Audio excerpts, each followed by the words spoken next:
All right, let's go ahead and get started by talking about a couple of materials. First of all, I have a piece of white charcoal, which is something you can use on this exercise if you like. Additionally, what I'm going to do most of my drawing with today is a stick of Conte. It will come in your pre-designed kits if you pick those up. If not, you can probably find it at places like Michael's or Joann's, Hobby Lobby, etc. And I'm going to also use this, which is a chamois. It's basically a piece of leather that you can use to smooth tones as you draw. It kind of saves your hand. And you don't clean these. The dirtier they get, the better they are. It's sort of like a baseball mitt. So you really want to use these, and if it becomes completely saturated and black, great, don't get rid of it. Keep using it, that's even better. Some students like to keep these in a Ziploc bag to kind of keep things clean, and that's a fine option. Okay, and then additionally, I just have an eraser that's been pretty well used here. It's covered in charcoal, but it'll still do the trick for us today, okay? So those are the basic tools we're gonna use. Real quickly, I wanted to point out, please don't use your willow charcoal or your vine charcoal, which is the same thing. And just to clarify, this is the charcoal that's circular. So you can see how this is a tube. It's basically a long cylinder and it's shaped in that round form. So that's not what you want to use. So make sure you're using something like this, perhaps the General's charcoal that comes in your kit. Or whatever brand. It sometimes fluctuates a little bit with the Tacoma Artists and Craftsmen folks, or again, a piece of Conte. Okay, so to get started, we've learned about the shadow sphere. So what I'm going to do is I'm going to come in here and I am going to draw my shadow sphere.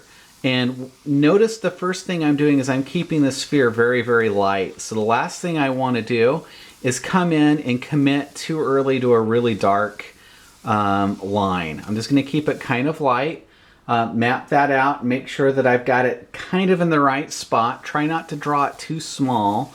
Okay, feel free to use most of your sketch pad on this. Okay, then you want to choose your light source. So I'm going to draw a little arrow right over here and indicate where my light source is coming from. Okay, so here is a little stereotypical preconceived idea of a sun. Okay, so that's going to be my light source. The next thing I'd really recommend doing is why not add a line right back here. And one other thing you might notice what I'm doing with my charcoal is I'm not just drawing with the tip. Did you see how I made that line? I just dragged it right across the surface and used the edge of the stick. And that's a great way to go. So now I have a couple basic components, and what I'm going to do is I'm going to divide my largest shapes, which I've already done. So now I've established my background. I'll just put a B there for background. Let me move that down. That might be a little off camera. So B for background, an M for middle ground, and an F for foreground. Those are our three basic components.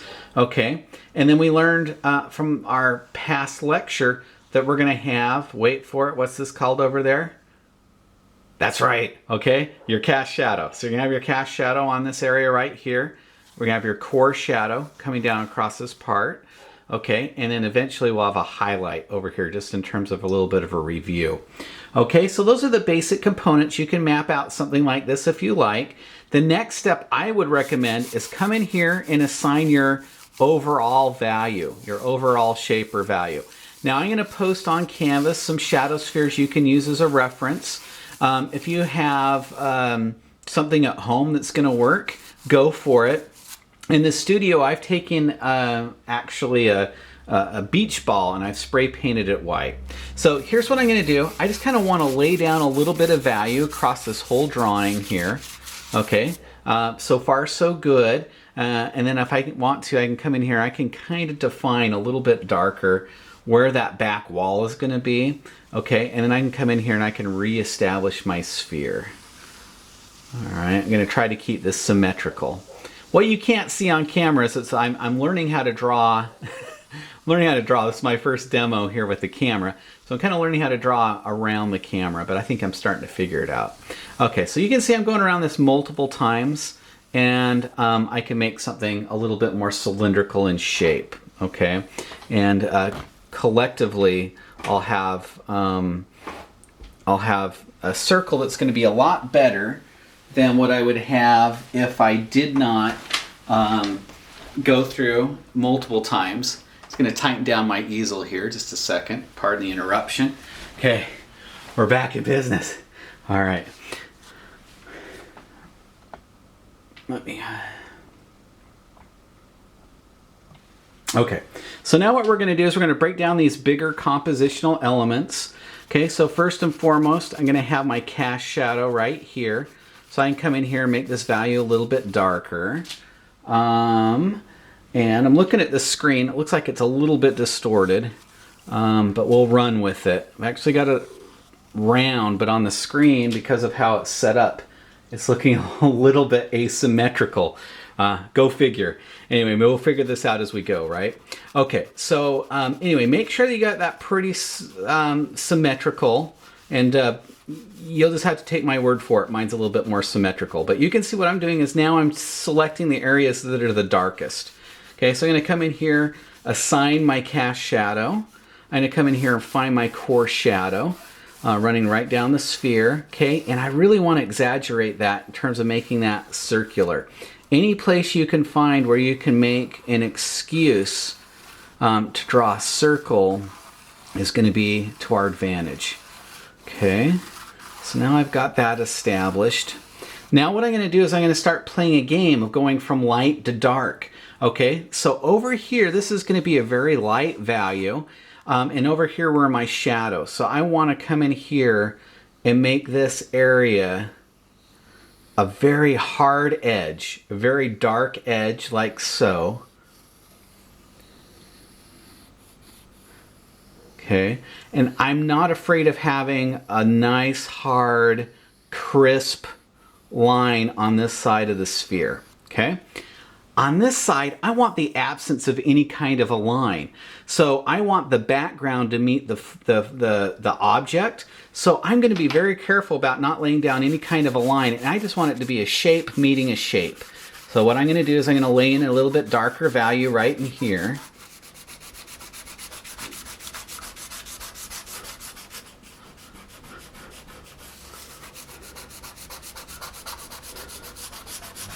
Okay, just like so. And can you see how I have a really soft edge over here? So this is starting to come together. Right over here I have a very soft edge. In other words, the absence of an edge. And over here I have a very, very heavy edge, a really, really dark line. And that's going to add to the illusion here that we're after. Okay. We're really well on our way. Now I'm going to take an eraser and I can work reductively. So again, remember my light source is over here. I'm going to find that highlight. We also have some reflective light that would transpire right on this edge, right here on the edge of the shadow sphere, right where we're coming in connection with our core shadow. So I'm going to go ahead and come in here and remove that value just a little bit. Okay. And now I can use my chamois. This is how the chamois works. So rather than coming in and blending it by hand, I'm just going to come in here and use my chamois. And you can see how I can start to get a really nice blended area. And again, these chamois are the best once you start really using them, and they end up getting a whole bunch of charcoal mixed in there. And it's like a good baseball mitt. For those of you that played baseball in Little League or whatever, okay, once you start using it, it gets better and better. So here I have my shadow sphere. It's starting to take shape. I want to be very careful over here about having the absence of any kind of a line. So I'm going to come in here with the eraser and just pull that value out a little bit. Now, I could keep running this demo for some time, though we're making progress already, and really start to develop even a more realistic sphere. But I think you have enough information in this demo to get you started, and then it's just a matter of adjusting these little values to make it even more believable. So I'm a little ahead of myself on this, but for your benefit, I want to show you what you can do. You can also come in here and use some white charcoal. So if I wanted to establish the highlight with some white charcoal, I could lay down a really nice highlight using the white charcoal. And I could also add some other textural effects in the sphere if I wanted to. Or I could come in and kind of reinforce really lightly this idea of that reflected light in here using the charcoal.